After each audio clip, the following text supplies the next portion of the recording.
Okay. Says it's recording, so I figure that's a good time to start. So, hello, I'm James. I'm James Day. I am a graduate student at Purdue.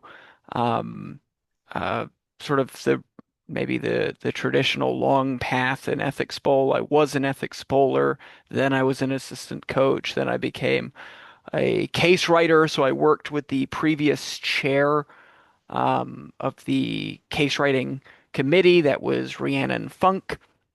I now work, so I've now taken over as the new case writing chair. One thing before we start, this laptop, the camera is kind of on the fritz, so you might notice from time to time my camera just turns off randomly.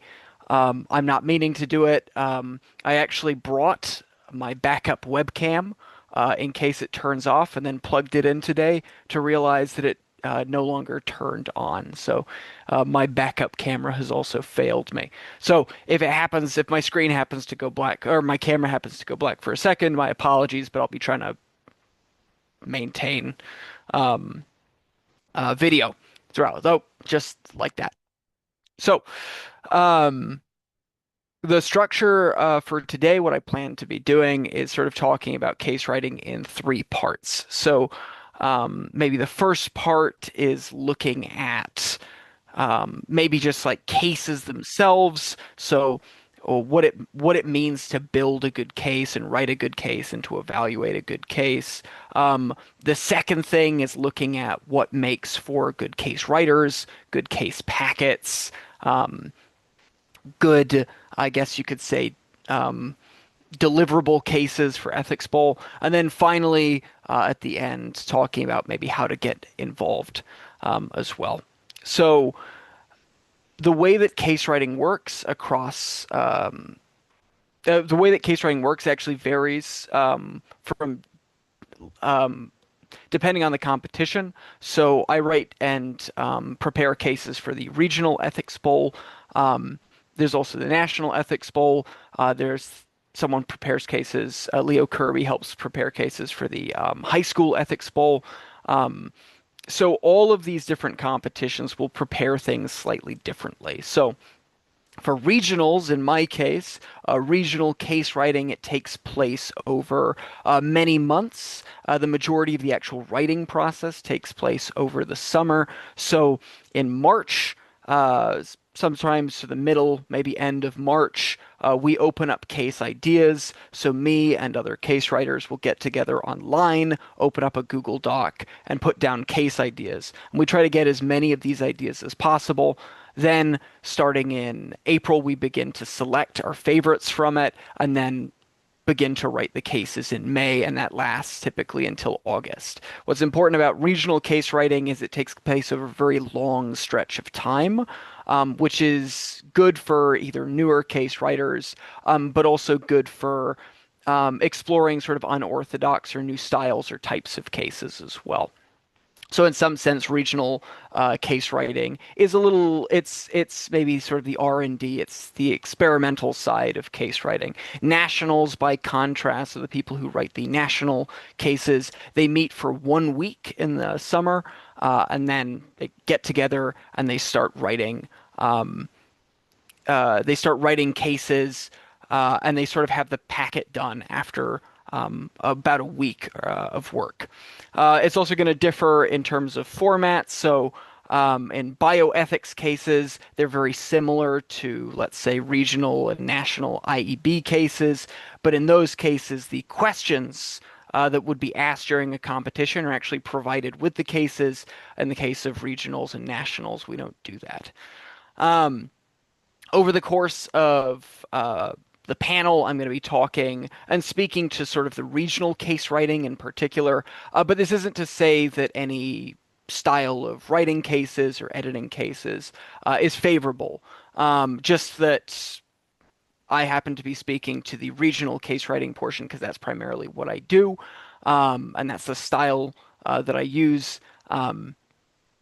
So, but other forms of case writing, other styles, or other writing in short periods, or using an editorial board, which is what the National High School Ethics Bowl does, is also um, great. So, getting into maybe the core elements of a case. So I like to think about cases in their simplest form as consisting of sort of three main parts, right? The first is that you have a situation that is about actions, and it brings about sort of a sustained disagreement. So this is very obvious.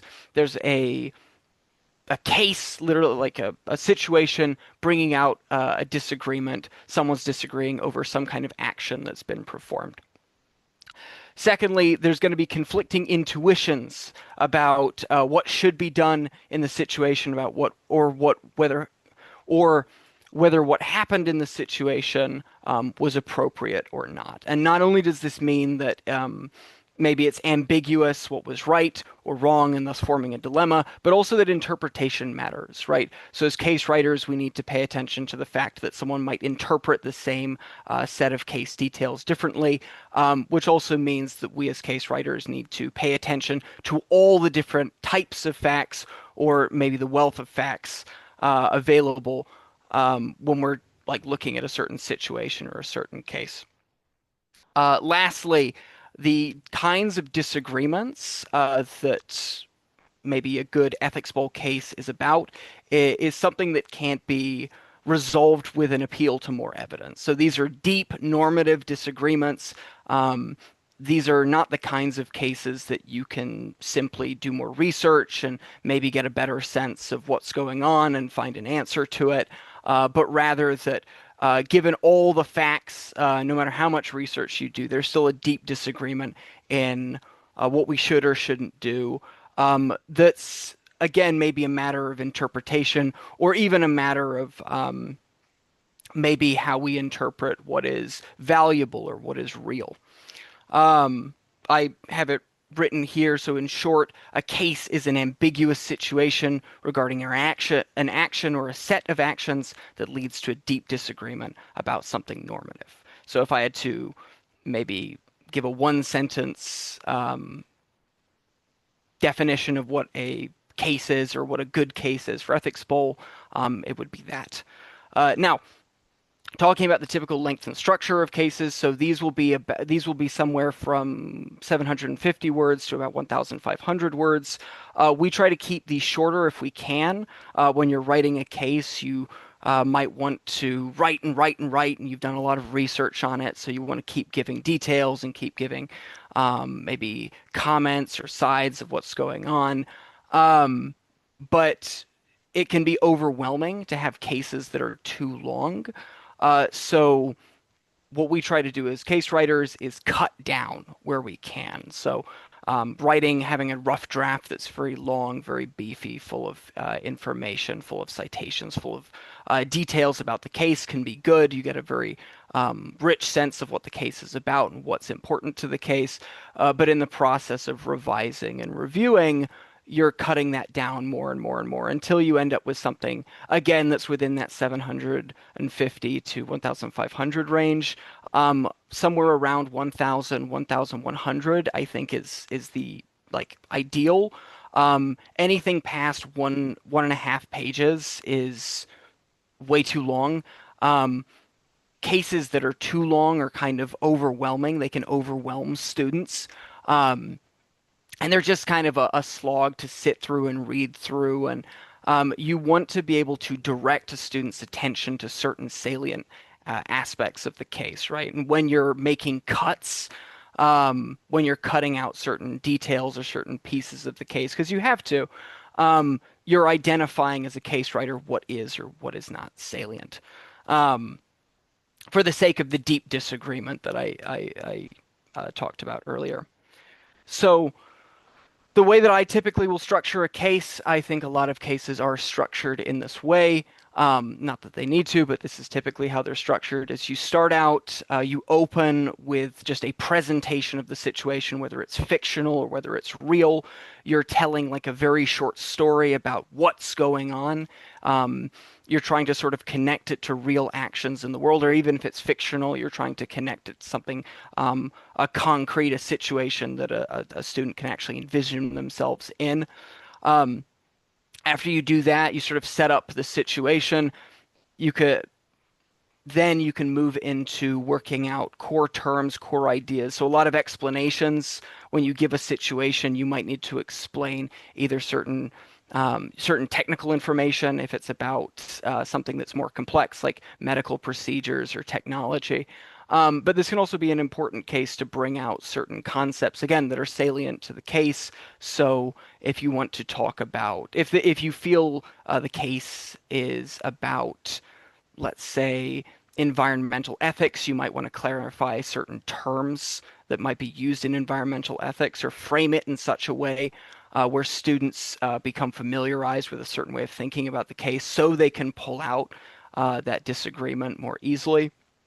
And then thirdly, once you have sort of the situation, core ideas explained, core concepts explained, then you move into sort of commentaries. So if this situation is the kind of thing that divides people, then you pull from either people who are commenting, who if it's a real life case, people who are commenting or disagreeing about the situation, experts typically. But sometimes in fictional cases, you might set up two sides. Either you maybe act omnisciently as both sides and show and sort of expand on the disagreement, right? So situation that helps students pull out their intuitions, their sort of gut feelings about the case and how they should or shouldn't feel, or how they do or don't feel about it. Secondly, clarifying core concepts and terms.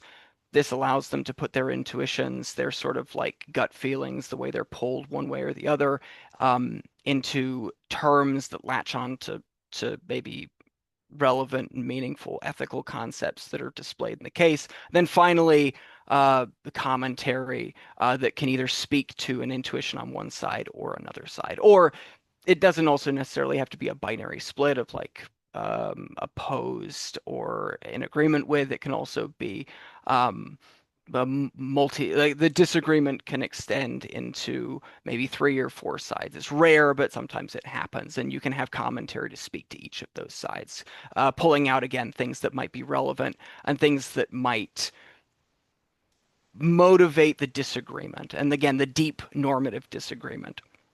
Now, with that said, I've sort of given the basic structure of what a case kind of looks like to me when I go through. If you go through the cases 2024, 2023, 2022, nationals or regionals, even bioethics and national high school ethics bowls, they typically follow this format.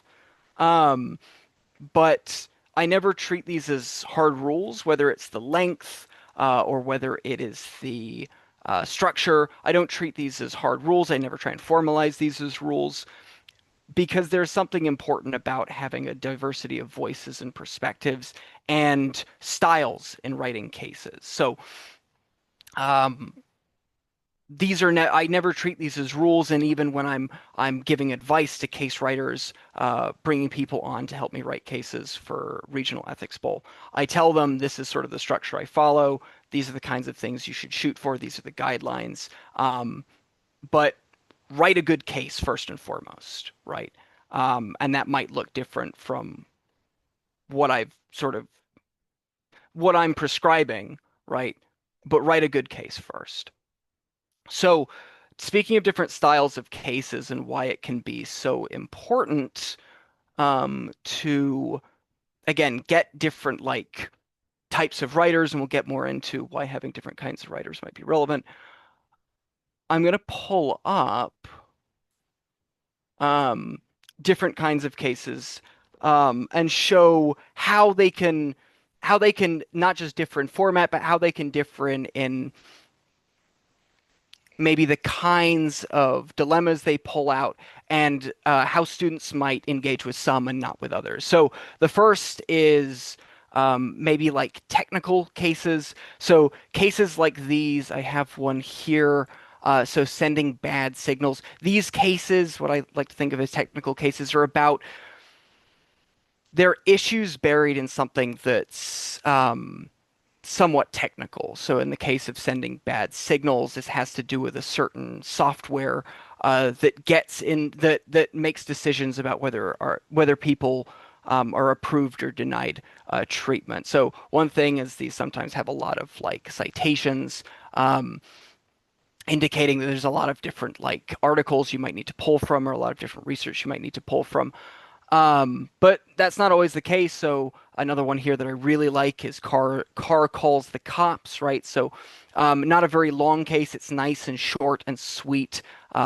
One article cited for it, but what it does is it sets students up to look at this case and do research about it and try and understand the technical details that will bear on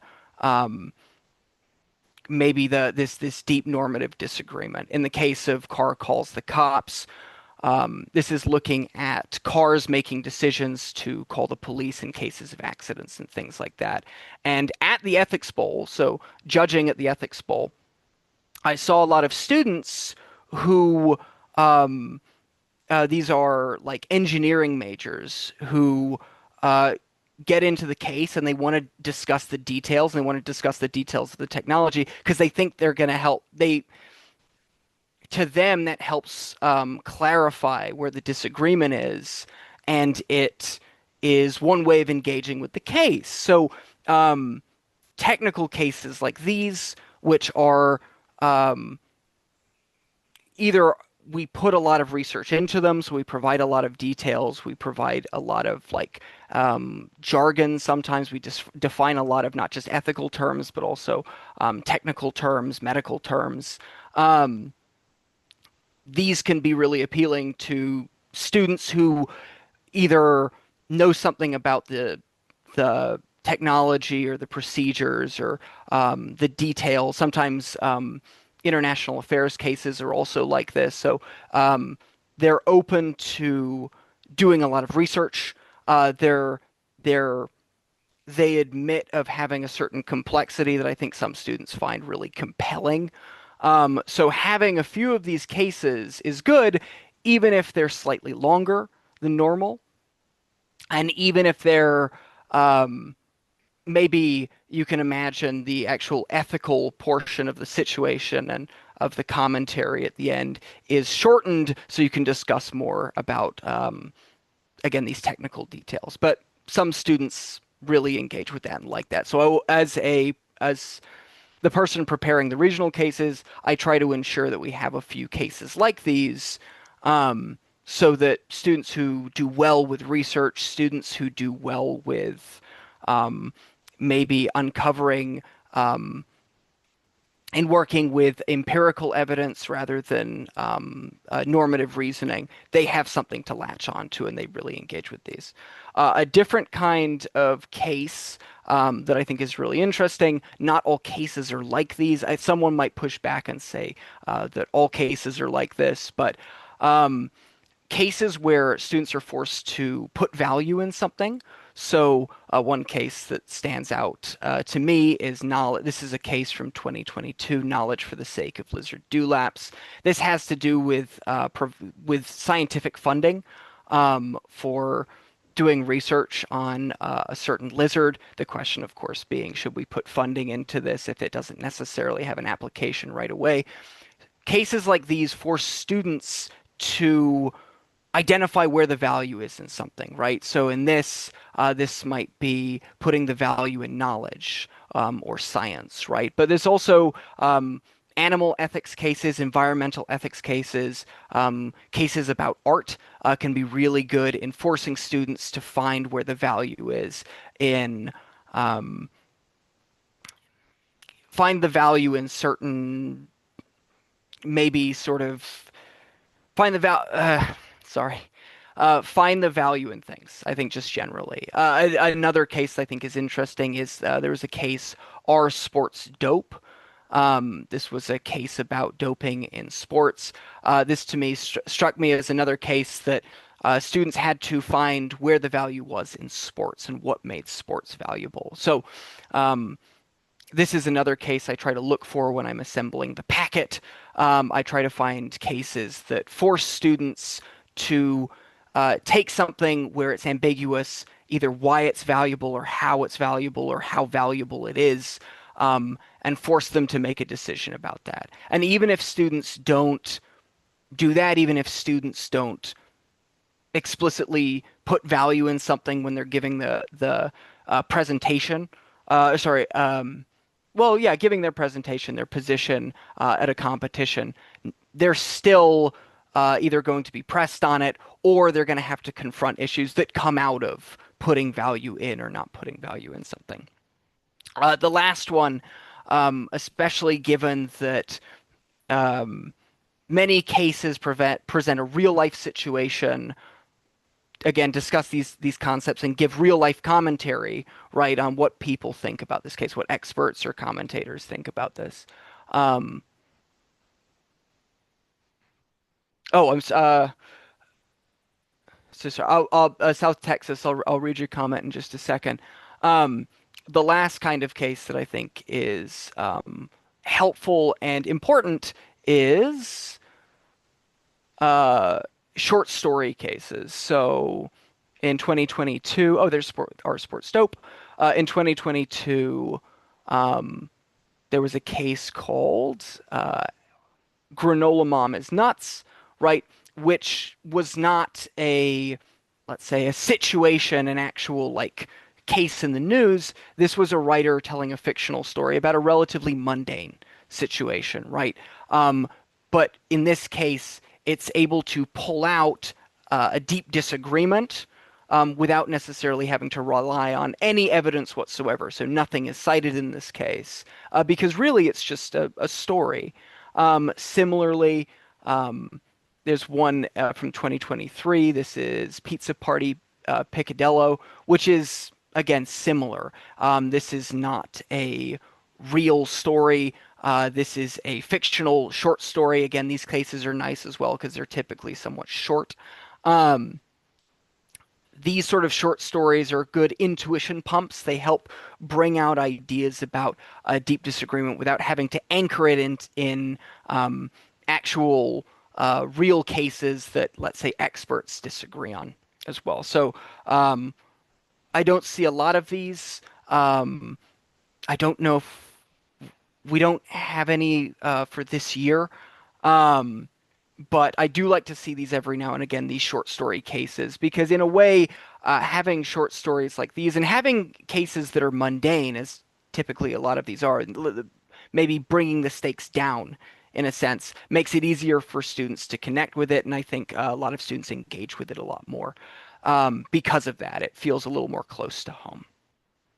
Another way we can think about selecting cases for packets. So I not only try to pull different types of cases, so cases that force us to establish value, short stories, cases that are rich in sort of technical details, right? Also, I like to for case packets.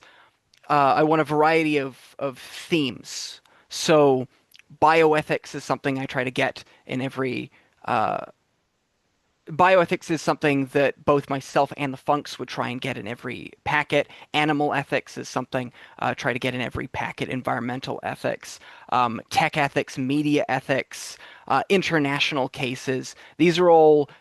Maybe these are all themes that feel important to put in case packets, not just because it gives a diversity of content by which to explore these deep disagreements, but also Ethics Bowl. Ethics Bowl draws in a lot of different majors, so it isn't just philosophy majors or um, uh, political science majors. It also draws in psychology majors, computer science majors, engineering majors, um, literature majors. I judged a team where there was someone who did literature on it. So being able to provide cases that speak to the interests of the students, not just in maybe the style of case they might um, feel most comfortable, like attached to most, but also with content that they might be familiar with and might want to offer additional expertise in. Having this for a case packet, I think, is very important. Some other considerations for some other considerations for cases that I think is important when building case packets is topical cases. So, um, as case writers, we have a responsibility to speak to real world issues. Students are going to be surrounded by important issues that will affect them in their everyday life that they no doubt have opinions on. The policy for case writers for IEB is typically not to engage directly with these issues because they can be volatile. In the sense of students who read about it may already have an idea about the case formed in their minds before they even read the first sentence. Having an intuition when you read the situation is good. Having maybe like an established position the second you see the title of the case is bad, and we typically want to avoid that. But also cutting out relevant issues, um, things that are happening in the news right now, again, that might be very important to students, might be important in students' lives, feels also irresponsible. It's making the makes the cases too abstract, too removed from the students. So there's a balance when it comes to how topical we want to make the cases. And typically, what we'll do is we'll include a few cases that address one of these sort of widely covered, um, again,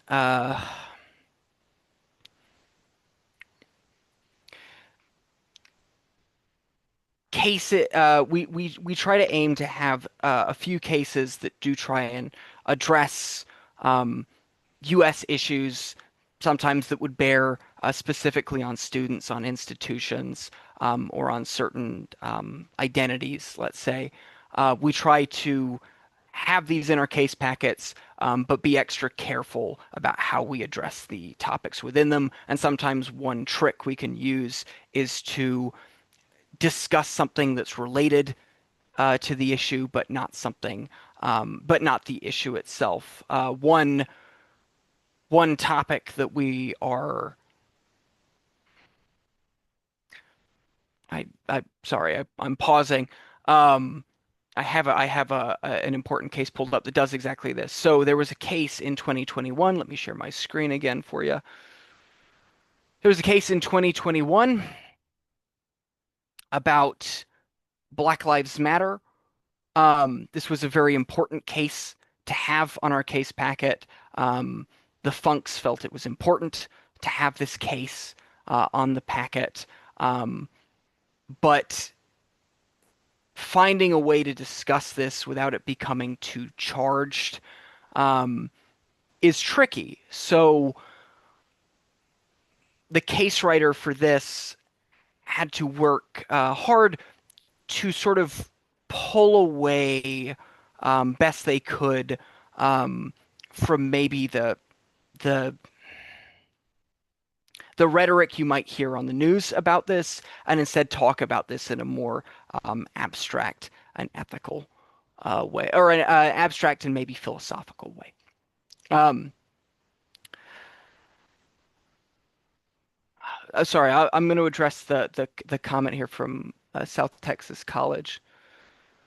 So regarding Carr calls the cops, I found it very useful for pitching Ethics Bowl to new people. It embodies that great Ethics Bowl strength of immediately provoking strong responses that aren't politically polarized. Also, I found it fascinating to research. Um, yes. So thanks for saying so South Texas. Thanks for saying that. I agree. And actually, this is maybe a perfect time to bring this up because as case writers, we're trying to avoid this. This gets into the topicality. We have the responsibility to address important um, political or maybe institutional topics. But also when these topics can be polarizing and sort of charged, um, the cases that aren't charged that students don't have an opinion going into, that can be really helpful in helping them um, pull out an intuition and then try and back it with reasons. Other things that might be important for cases, something that I've been trying to push for this year with the regional case packet is a diversity of viewpoints. So one fear that someone might have when writing cases. So we as case writers, we are framing issues. We present cases and situations in a certain way where we make salient certain aspects, certain topics.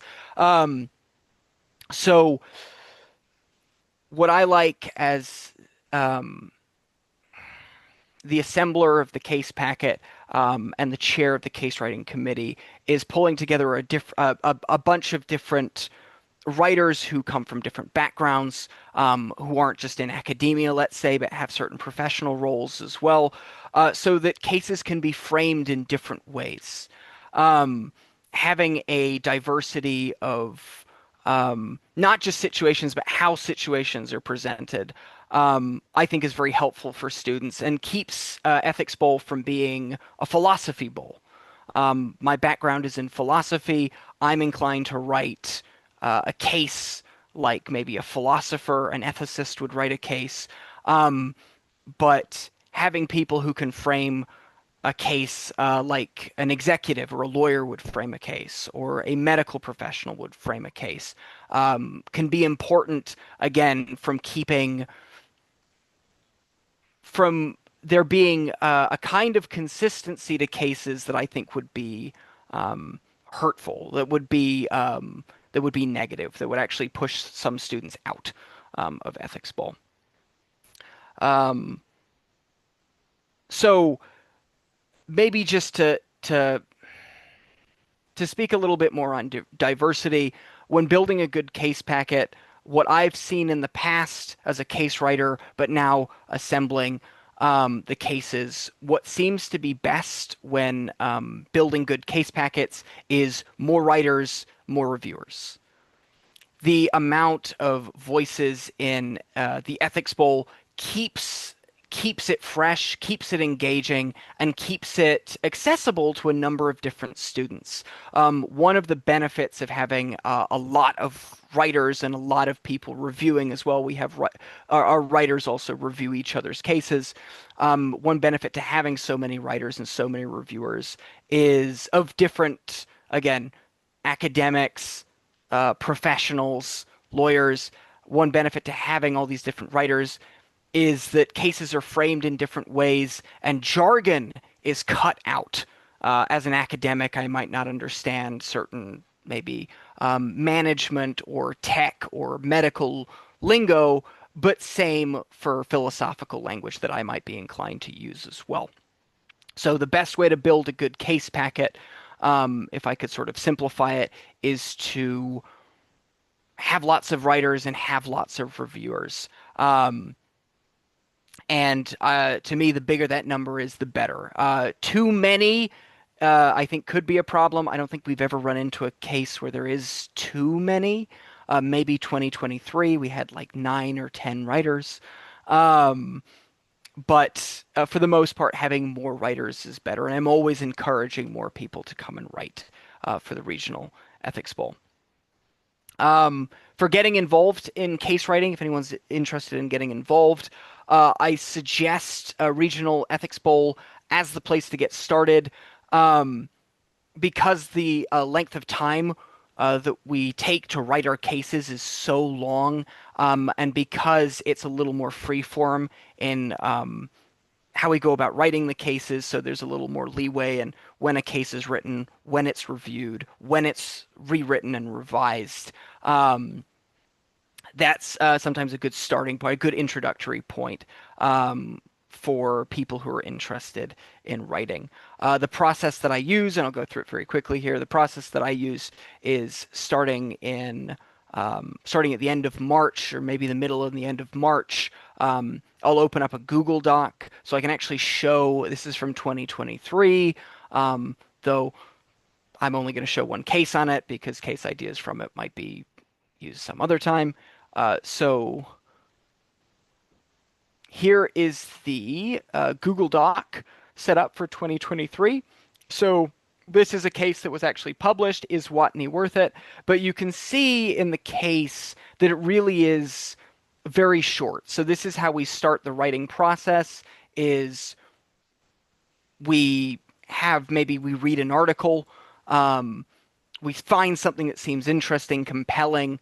Sometimes I look at offbeat news. So through aggregator sites or podcasts, you'll get offbeat news about something strange that's going on, but sounds kind of interesting. We have this large Google Doc and we just throw down case ideas, constant, with whatever links we find are relevant. This one has tons and tons and tons. Others, it's just one link, maybe a short 2-sentence blurb about what the case is. And that could end up at the writing. That could be assigned to someone when they're writing. So once we have a big packet like this, you can actually see on the side, this is a very long packet, or a long document full of ideas. Then we move into selection. So writers vote on their favorite cases, either their own or other people's. Typically, there's enough diversity of cases that everyone can get something within their top 3 or 5 picks. Once those are given, so that's done maybe in end of April, starting in mid-April and going until sort of the beginning of June is the writing process, right? So again, very long period to write cases, lots of flexibility, so it can work with people's schedules. After that, we get into reviews. So the cases are swapped around. I take all the cases, I swap them between writers to review them. We do that for about 2 weeks. Again, this would be sometime in June. Then, after the reviewing is done, the cases are distributed back to their original writers with comments. The cases are revised and submitted to me, and then I make I do the final edits. It's assembled into a packet and released in September. So, I just realized now how long I've been talking. Any questions I can answer about the case writing process, anything that I didn't cover, anything that someone might be interested in regarding cases, case writing, case writers, so on.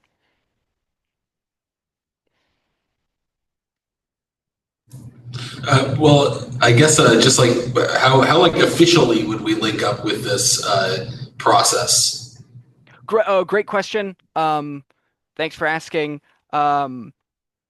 There are different people to contact depending on which competition you want to write for. This is my email. I'm putting it in chat. If you wanted to write for regionals, it really is as simple as emailing me saying, hello, I'm interested in writing regional cases. And from there, we can start talking. I'm always looking for more writers, so anyone who's interested, I haven't found a case yet where I haven't taken someone on board for writing. So reach out to me there. If you were interested in writing for a different competition like nationals, like High School Ethics Bowl, I can put you in touch with the people who can tell you what to do and where to go and what the process is. Correct. Yes, this is also true. So Michael Jordan, who's the chair of the IEB, can also point you in the right direction, depending on what part of the competition or which competition you want to write for.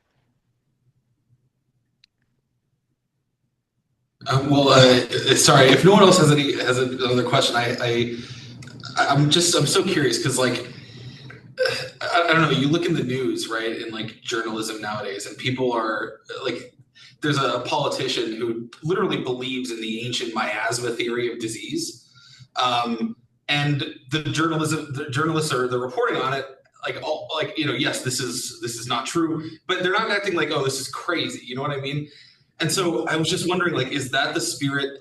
How do we like maintain the integrity of these cases when we're trying to broaden into new perspectives? When there's so many perspectives that are like well, I had a person on my team who like denied the anthropogenic nature of climate change, for example, and it was hard to deal with that. So I was just wondering your thoughts about that kind of thing. Yeah, so good question. As a case writer, it's my responsibility to provide maybe like factual information and also not to endorse um it's important for me to endorse as a case or me to respect as a case writer differing viewpoints, um but maybe ones that are not. And this doesn't necessarily need to be like factually grounded in the sense that there's a grounding in like some sort of research, but also um, grounding in maybe good reasons. So some topics uh, might not admit of certain facts. The disagreement might be something that cannot be um, got at through research. As a case writer, we want to speak to these viewpoints and these sides, but we want to make sure that we're speaking to the sides that have good reasons. And maybe one thing that we do as case writers, I don't know why I said maybe, one thing that I do as a case writer and something that I look for in what case writers submit is giving reasons, right? And giving sort of rich, robust, well thought out reasons that the students can dig into themselves, right? So, one cool thing about providing commentary is you might not give the whole story. You might say some experts say the case should go this way for blah blah blah blah blah reason.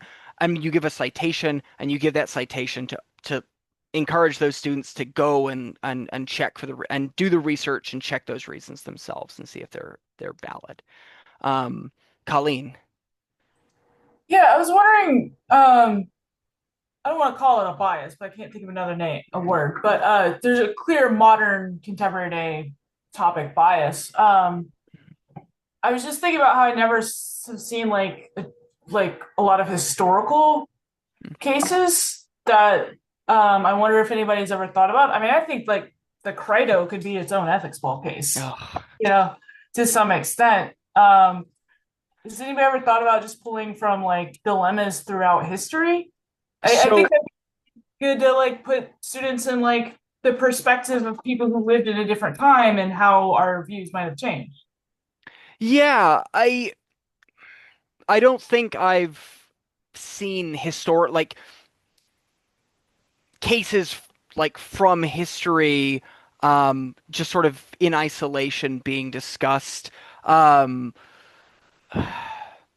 One thing that I have seen, and I'm going to pull up, I'm going to screen share again. There's a case, and I'm so terribly sorry. I'm going to have to just find it for you. Uh, uh, if I remember what packet it's on.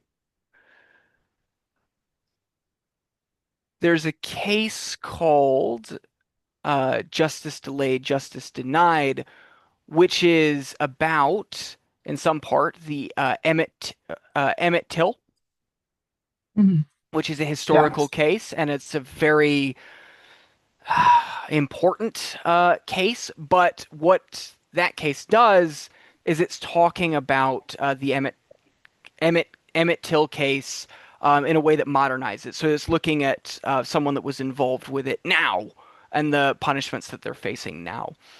Maybe one reason why I'm hesitant as a case writer to rely on historical cases is because in some way you're fighting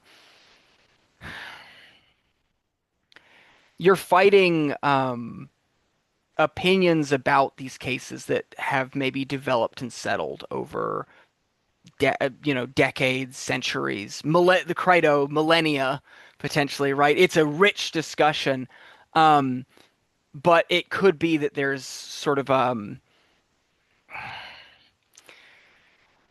a case study from 500 years ago might have a precedent that's now relied on, right? So it might be hard to challenge that. But another thing, and I think maybe this is also this this feels really important to me uh, about cases that are contemporary is students feel like they're relevant, right?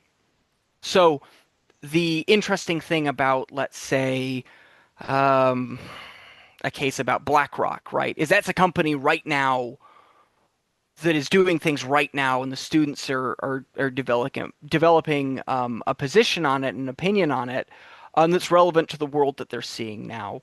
Um, Talking about something that's happened again 100 or 1,000 years ago, students might think this is sort of interesting. It's a curiosity, but how does like the stakes might not be there. Now, I do like um, this idea of pulling from history, but making it relevant, I think, would be the task of the case writer who's pulling from um, maybe historical case. What's interesting is we do have cases, and I can't think of which one it is off the top of my head.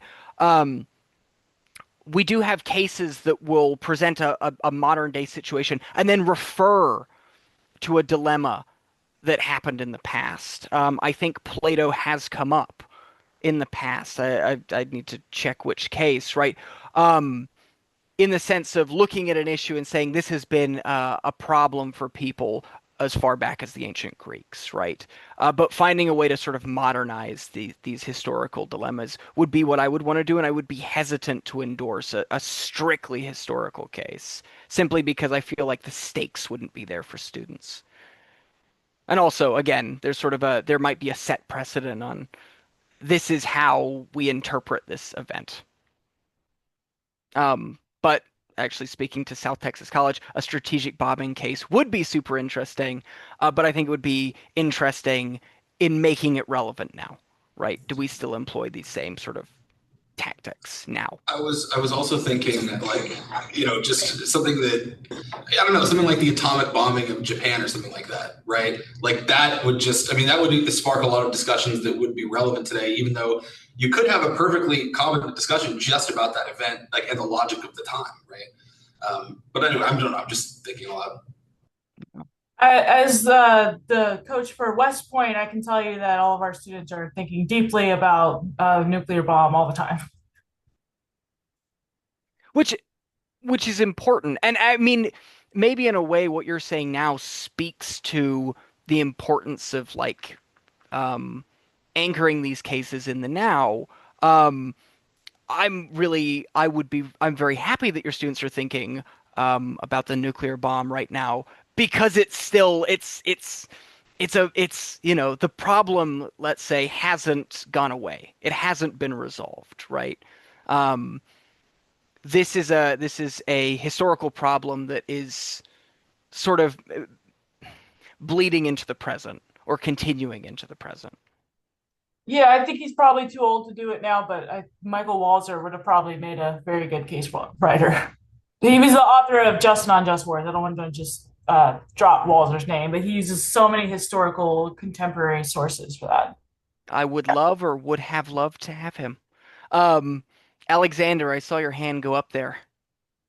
Hi, James. Thank you for that presentation. And I was just thinking just how you started us off in your description of the struct of how you go about structuring these cases. And the first point you mentioned seemed to me to be really significant. And I guess I would just wanted maybe to ask you to think about that a little bit more with me. You said you start with a disagreement in ethics, an ambiguous situation that leads to someone having to make a decision that um, um, I, and it's something that we could be in deep disagreement about. Um, but that struck me as a somewhat, I don't know, behavioristic or I don't know, slightly circular definition of what an ethical conflict is. Ethical conflict is one where there's disagreement and a choice, right? And so, yeah, is it important to give a more like conceptually robust definition of what an ethical disagreement is as a case writer, I guess? And in terms of the people that you work with on these cases, is there a sense in which you're deliberately trying to set something up such that that it's a choice such that there's going to be a kind of transgression of a sort of established ethical principle, no matter what, regardless of which choice the person makes, such that the students can then start thinking about these ethical principles as potential premises. Sorry, just to clarify, the question is It's just um, about what the definition is of an ethical disagreement, because it seems like the definition you gave was sort of very circular. just vague, and perhaps deliberately Right, so, because you want to keep it open, and correct. you don't want to foreclose any. Um,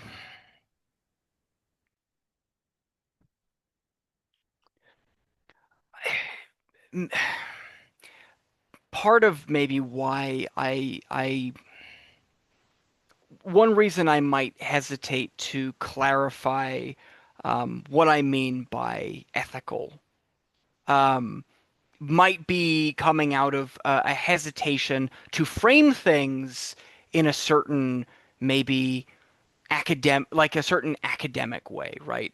Um, as a philosopher, I'm used to framing things either in the big three theories or other ones like maybe care ethics, deep ecology.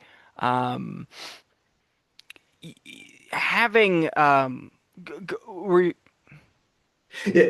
but this came up in another group discussion. None of the standard ethical theories that are treated in textbooks enjoy any kind of default standing, and it's such that there's a consensus in the ethical community or just in the nation or of right democracy. There's no consensus in our democracy that utilitarianism constitutes a premise, or that Kantianism constitutes the starting point for ethical reasoning, or that care ethics constitutes, right. yeah, So sure. not so the academic vocabulary doesn't wouldn't maybe even help us necessarily define what an ethical dilemma is, if that were supposed to be the framework through which you were to just define a basic category like that, which is more right.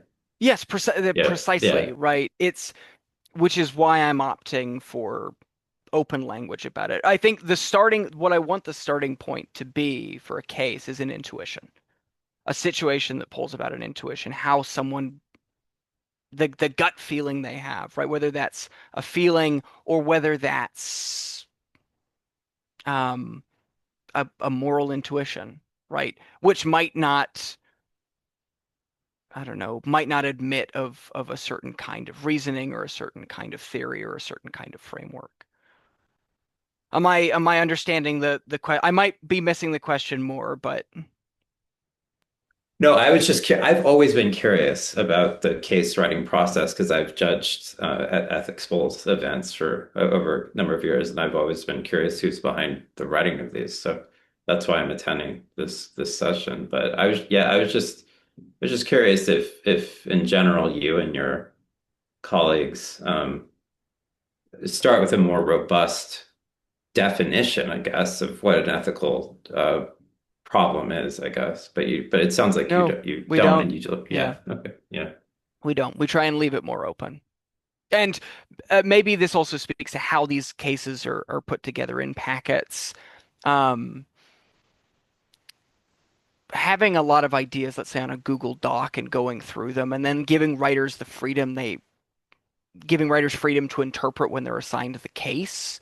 Um, Not telling them beforehand or not having agreement beforehand on what constitutes an ethical dilemma allows them to set up the case in such a way where, again, we can enjoy this sort of diversity of viewpoints or perspectives. But of course, making it more clear, maybe the worry is that it might not be clear, it might not be concise what we're talking about, or we might, I don't know, fall into something that's a little more like descriptive or empirical and less like normative, is through the review process and then through my final review at the end when they're put in. Because if it's just a sort of, I don't know, sociological kind of definition that you find people online, you said you go to like random blogs or whatever, you find people online being passionate in their disagreement about something. But that in and of itself doesn't necessarily make it an ethical disagreement, right? No, Just no, agreed, right, agreed. yeah. Right. Okay, I see what I And see. I and see the worry. Yeah. yeah. So if it just gets purely sociological and you have a society that becomes increasingly illiterate Mhm. in its ethical vocabulary, right? Right. Because, yeah.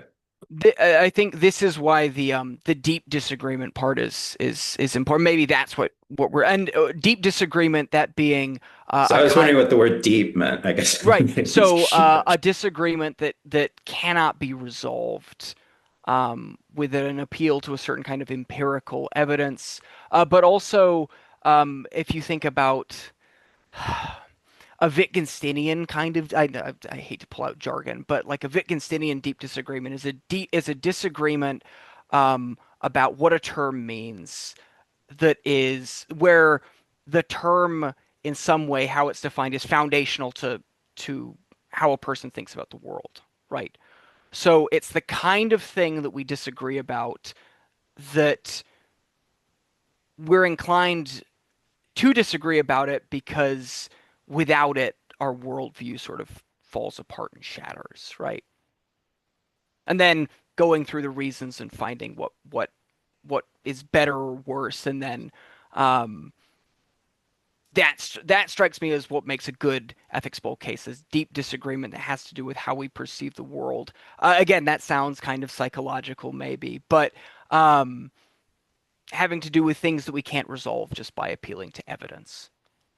Does that? Uh, you might be thinking about the concept of like reasonable disagreement. I don't know that this is going to solve the meta ethical question I think we're asking, right? But it does sound like, there's a sense in which people can appeal to reasons that speak to pluralistic divides on comprehensive notions of the good. And I apologize for using Rawlsian definitions there. That's That to me sounds like what you are kind of trying to go for in writing these cases. Yes. But I don't want to sound too Rawlsian because I don't want to sound biased. Yeah, But yes, I, right. I couldn't think of any other way to articulate that. And that's part of the problem of being an academic. Yeah. Um, I want to talk about this more, but I've been informed, and I'm looking at the time. We have 3 minutes until the closing plenary. So I'm going to close down the panel. Thank you guys so much for joining. And I guess I'll see you all in the closing plenary.